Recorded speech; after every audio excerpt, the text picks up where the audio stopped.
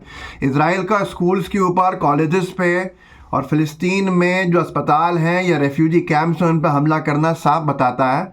और blockade humanitarian add का कि इसराइल वहाँ लोगों को मारना चाहता है, किसी को भूख से, किसी को बीमारी से, किसी को प्यास से। ये साफ तौर के ऊपर अब साफ समझ आ रहा है। हालात जितने भयावह होते जा रहे हैं उसका अंदाज़ा आप शायद नहीं लगा सकते हैं। मैं आपको एक तस्वीर दिखाता हूँ, वीडियो नहीं दिखाऊंगा क्योंकि बहुत तकलीफदेह वीडियो है। ये तस्वीर है, यूनुस अरसलान ने इस वीडियो को डाला है, कोई यूज़र है ट्विटर पे, जिसमें एक बच्ची को रोता हुआ दिखाया जा रहा है। उस बच्ची का सर धूल में है, तकलीफ़ में वो बच्ची रो रही है, पर उसको सहलाने वाला, संभालने वाला कोई नहीं है, उसकी पीठ थपथपाने वाला कोई नहीं है। और ये वजह इसलिए है क्योंकि उसके पूरे परिवार को इज़राइल ने अपने हमले में ख़त्म कर दिया है। वो बच्ची कह रही है कि मेरे पिता कहाँ हैं। इसकी पूरी इज़राइल ने फैमिली को तबाह कर दिया और ये बच्ची के पास सिर्फ आंसू ही आंसू हैं जो बह रहे हैं। उसके पास कोई नहीं है उसे कंसोल करने के लिए, उसके पास कोई नहीं है उसकी धूल साफ़ करने के लिए, उसके पास कोई नहीं है उसका चेहरा साफ़ करने के लिए और आंखों के आंसू पोंछने के लिए, क्योंकि उसके पूरे परिवार को इज़राइल की डिफेंस फोर्स के आतंकी सैनिक जो हैं वो मार चुके हैं। इस बच्ची का भविष्य क्या होगा, ये कहाँ जाएगी, कहाँ इसका क्या भविष्य है, इसकी आप कल्पना नहीं कर सकते हैं। और इस सब का जिम्मेदार अगर कोई है तो बेंजामिन नेतन्याहू है। आज भी अगर आप खामोश हैं तो ये आपकी खामोशी आपकी मानवता पे सवाल खड़े कर रही है, आपकी इंसानियत पे सवाल खड़े कर रही है। इस वीडियो को आगे बढ़ा सकते हैं, कम से कम बढ़ाइएगा, क्योंकि जिन हथियारों को अब अल-क़स्साम ने पब्लिश किया है वो हथियार बहुत भयावह हैं और इज़राइल के ऊपर अगर हमले की तैयारी है तो नुकसान बहुत बड़ा है। व्हाट्सएप ग्रुप्स के ऊपर आपके साथी होंगे, उनके साथ शेयर कीजिएगा। लाइव टीवी को भी सब्सक्राइब कीजिएगा साथ में और बेल आइकन भी दबाइएगा। जय हिंद, जय भारत। द लाइव टीवी, सच सबसे आगे।